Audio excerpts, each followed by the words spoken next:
Selamat pagi untuk kita semua. Pada kesempatan kali ini, saya akan menjelaskan tentang hakikat belajar dan pembelajaran. Saya akan menjelaskan secara detail kepada kita semua apa itu hakikat belajar dan pembelajaran agar kita dapat mengetahuinya bersama-sama. Apa itu belajar? Belajar sendiri mempunyai arti yaitu suatu proses yang berlangsung di dalam diri seseorang yang mengubah tingkah laku seseorang, baik tingkah laku dalam berpikir, bersikap, dan berbuat. Pada dasarnya, belajar merupakan tahapan perubahan perilaku siswa yang relatif positif dan menetap sebagai hasil interaksi dalam lingkungan yang melibatkan proses kognitif. Dengan kata lain, belajar merupakan kegiatan berproses yang terdiri dari beberapa tahap.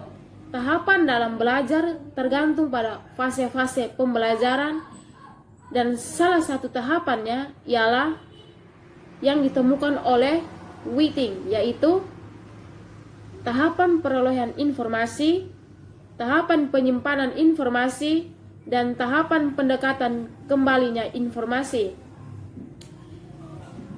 Ada pula definisi yang lain juga menyebutkan bahwa belajar merupakan proses yang dilakukan oleh individu untuk memperoleh sebuah perubahan tingkah laku yang menetap, baik yang dapat diamati maupun yang tidak dapat diamati secara langsung, yang terjadi sebagai suatu hasil latihan atau pengalaman dalam interaksinya dengan lingkungan di sekitarnya.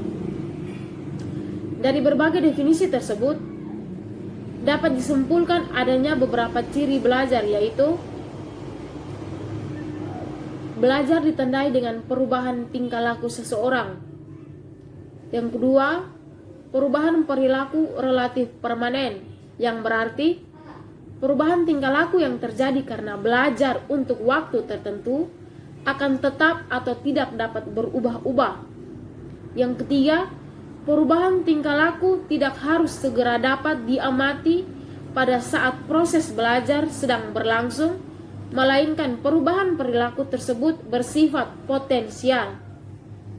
Yang keempat, perubahan tingkah laku yang merupakan hasil latihan atau pengalaman dari sebuah pengalaman sebelumnya. Kelima, pengalaman atau latihan itu dapat memberi sebuah penguatan di dalam tugas melaksanakan proses belajar mengajar. Seseorang perlu memperhatikan beberapa prinsip belajar, seperti pertama, apapun yang dipelajari oleh siswa, dialah yang harus belajar, bukan orang lain. Yang kedua, setiap siswa belajar sesuai dengan tingkat kemampuannya, tingkat IQ-nya masing-masing. Yang ketiga, siswa akan dapat belajar dengan baik apabila mendapat penguatan langsung pada setiap langkah yang dilakukan dalam proses pembelajaran. Keempat, penguasaan yang sempurna dari setiap langkah yang dilakukan siswa akan membuat proses belajar lebih berarti. Kelima, motivasi belajar siswa akan lebih meningkat apabila ia diberikan tanggung jawab dan kepercayaan penuh atas belajarnya sendiri.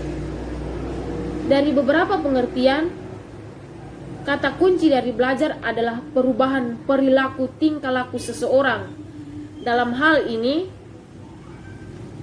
seorang ahli bernama Benjamin Bloom mengemukakan perubahan perilaku yang terjadi sebagai hasil belajar yang meliputi perubahan dalam kawasan kognitif, efektif, dan psikomotor beserta tingkatan aspek-aspeknya.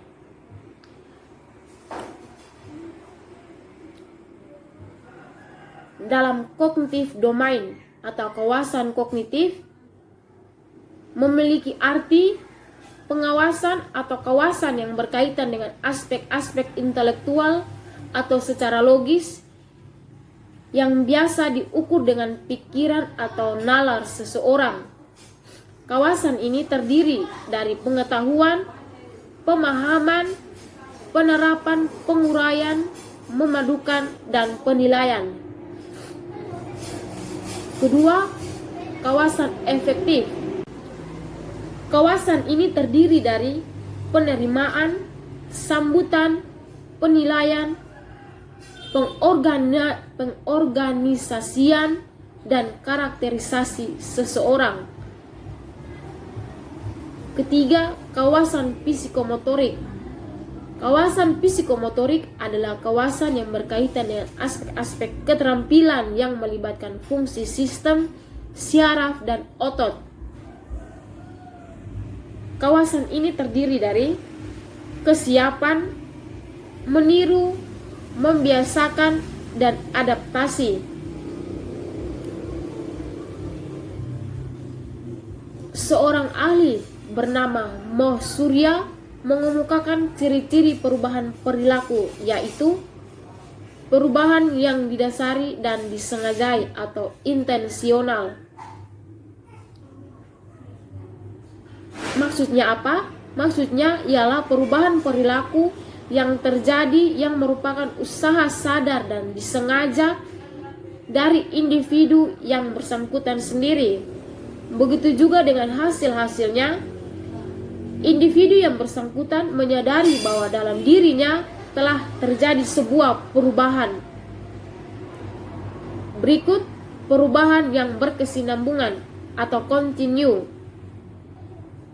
Maksudnya, bertambahnya pengetahuan atau keterampilan seseorang yang dimiliki pada dasarnya merupakan kelanjutan dan keterampilan yang telah diperoleh sebelumnya.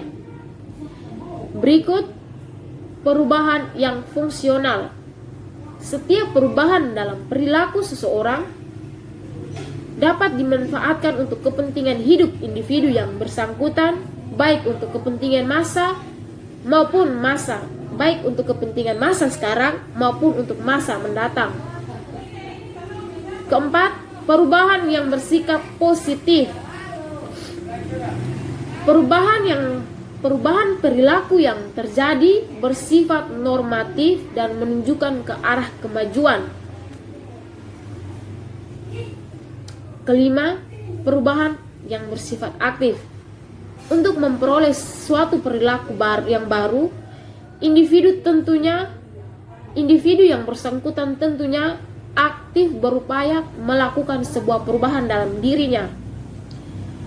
Keenam, perubahan yang berikut ciri-ciri pembelajaran. Ciri-ciri pembelajaran sebagai berikut antara lain: 1. Merupakan upaya sadar dan disengaja. 2. Pembelajaran harus membuat siswa belajar. 3. Tujuan harus ditetapkan terlebih dahulu sebelum proses dilaksanakan. 4. Pelaksanaannya harus terkendali, baik isinya, waktu, proses maupun hasil. Berikut tujuan belajar dan pembelajaran. Tujuan belajar dan pembelajaran. Misalnya ada beberapa tahapan dalam tujuan belajar dan pembelajaran, yaitu yang pertama tujuan instruksional, tujuan pembelajaran, dan tujuan belajar sendiri. Dari segi siswa, sasaran belajar tersebut merupakan panduan belajar. Panduan belajar tersebut harus diikuti sebab mengisyaratkan kriteria keberhasilan dalam sebuah belajar. Siswa dan tujuan belajar. Siswa dalam subjek yang terlibat dalam kegiatan belajar mengajar di sekolah harus mengalami tindakan mengajar dan merespon dengan tindak belajar. Pada umumnya, siswa belum menyadari pentingnya belajar. Berkat informasi guru tentang sasaran belajar, maka siswa mengetahui apa dan arti bahan belajar baginya.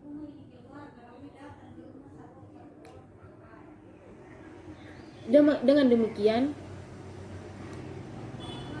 hakikat belajar dan pembelajaran sendiri memiliki hubungan keterkaitan yang begitu kuat dan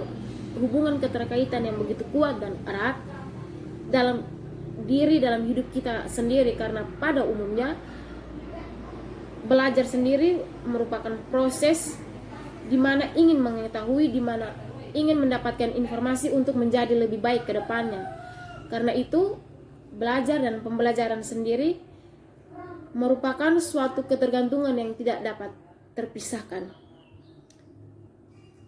Itulah penjelasan singkat mengenai hakikat belajar dan pembelajaran.